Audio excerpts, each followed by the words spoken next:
The single-player campaign was a staple of most multiplayer first-person shooters during the 2010s, but does anyone even really care about that anymore? I've been playing a lot of Elden Ring Nightrein recently, and while it is absolutely amazing with the intended 3 players, playing solo or even in a duo makes the game a lot less fun. There's some precautions the developers took to make the single-player experience more enjoyable, like giving you a free revive since you don't have any teammates to do that for you, and making duo bosses less aggressive to the point where it's actually pretty funny sometimes, because they'll just kind of respect the 1v1. And like I said, this helps, but it's not quite enough, especially before you start getting really powerful relics. 1 free revive per night boss is hardly anything compared to the amount you would get from actually having teammates, and having multiple people able to do different things at the same time is also really helpful. Now, you could say that that's intentional because Souls-likes are supposed to be hard and I should just get better, but it's pretty much the same case for a lot of recent multiplayer games. R.E.P.O, Peak, and Lethal Company's solo experiences, for the most part, don't have any changes to make them more accessible for people who prefer playing alone, have bad internet, have scheduling conflicts with friends, or just don't have any friends.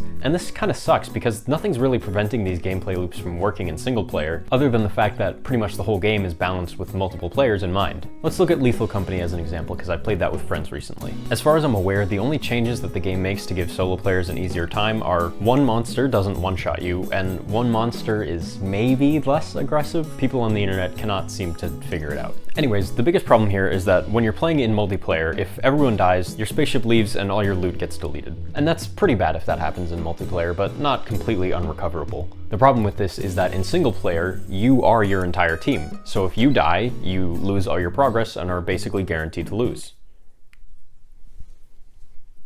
However, there is a bit of a counter-argument here. What if you just accept that the odds are stacked against you, and that you're playing the game in a way that the developers never intended, and you will just lose all of your progress and have to restart if you die a single time? What if you just ignore all that and just get better?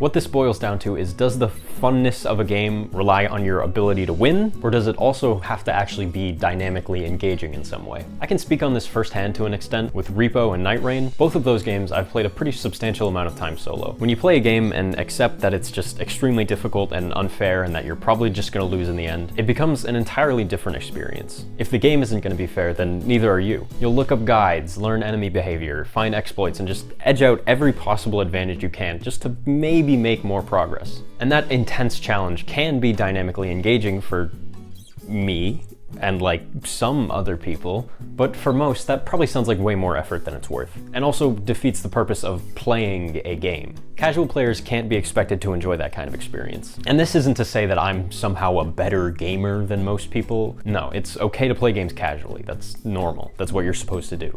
So yeah, while some people are interested in that extra challenge, it doesn't necessarily make it a good design decision. Another counter-argument is a little something called developer intent, which basically means I didn't make the game, so why should I have any say at all over what the developers add to it? Which, you know, there's definitely some validity to that, but it kind of falls apart when you consider that 1, democracy is generally at least kind of a good thing, so it would be nice if the players of a game had some say in what happened in it. And 2, regarding me specifically, I'm a game developer. And if you're watching this video, then I assume you believe that I have at least some authoritative knowledge on the subject, so it's not like the developers of a game are the only people in the world who know what would be good or bad for their game. So a question that this might bring up is, why do these single player modes even exist if the devs aren't putting in the effort to balance them? Well, in order to have a multiplayer game, you technically also kind of already need to have a single player game. When you play a multiplayer game, you're playing on what's called a client, and that client is sending and receiving information to and from a server. Information like where players are, where enemies are, mostly just where things are and what they're doing. But if you either get rid of that server or just host it on the client, you get a single player game. This is why so many of these games have single player modes in the first place, because all you really have to do is add a button on the main menu that says single player and just start the client without any networking. And then you can say, our game can be played solo, without putting in the effort to actually balance solo play. And when someone asks you about it, you can just say, well, the game is intended for multiplayer. So as we've seen, cooperative multiplayer games will often have single player modes which lack the amount of care and attention placed into balancing to make them enjoyable. But what about competitive multiplayer games? What's their single player experience like? Well, the closest thing there is called solo queuing. I don't know why I said that like it was a vocab word, but basically it's just when you join a team of random players instead of having friends on your team with you. Anyways, there's this research paper that I've talked about in some of my other videos, but I like to use it as a reference for the different types of fun in video games. The main one in competitive games is fellowship, but fellowship is a little vague, so I'm gonna split it up into cooperation, competition, and socialization. Competitive games like Marvel Rivals and Overwatch, despite what the name of the genre implies, involve both cooperation and competition. Socialization generally not as much unless you're playing more casually, because I'm the one that just came up with this right now. I'm more so defining socialization as just kind of hanging out,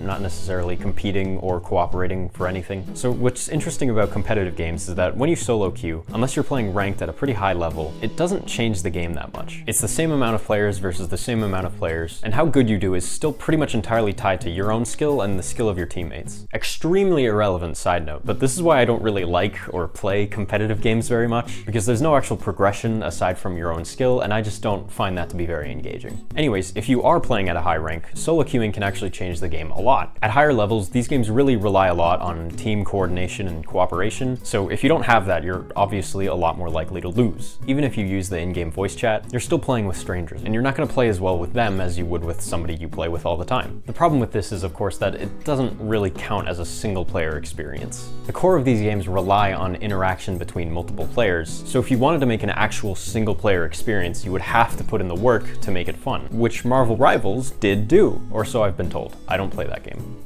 There's also another pretty obvious question that this brings up, which is, should single-player games have good multiplayer modes? This one's a lot easier to answer because of what I mentioned earlier. Making a single-player game into a multiplayer game is a lot harder than the other way around. So a game that's traditionally single-player receiving a multiplayer mode is a lot more rare than the other way around, but when it does happen, it usually has the care and attention placed into it to make it a good experience. Some good examples of this were Portal 2 and the Escapists 2. Both of these games' originals didn't have multiplayer support at all, but the sequels added it in pretty effective ways. For Portal 2, there's a whole separate multiplayer campaign alongside the single-player one, and the Escapists 2 added unique ways of breaking out that require two players. Single-player games are also generally more narrative-focused than multiplayer games, because that narrative in a multiplayer setting can be kind of hard to uphold sometimes. Some examples of this are The Last of Us and Uncharted 4's weird multiplayer PvP modes, which apparently were both pretty good, and The Last of Us's is still active today, I guess. But anyways, while these were generally considered to be well-made and pretty fun, they still feel kind of weird and out of place since they don't really expand on the story of the main game at all. None of this, however, takes into account mods. If the community of a game wants something bad enough, there will be a mod to support it. Subnautica has a multiplayer mod. Hollow Knight has a multiplayer mod. Mario Odyssey has a multiplayer mod. Even Cyberpunk 2077 has one that's supposed to be coming out soon.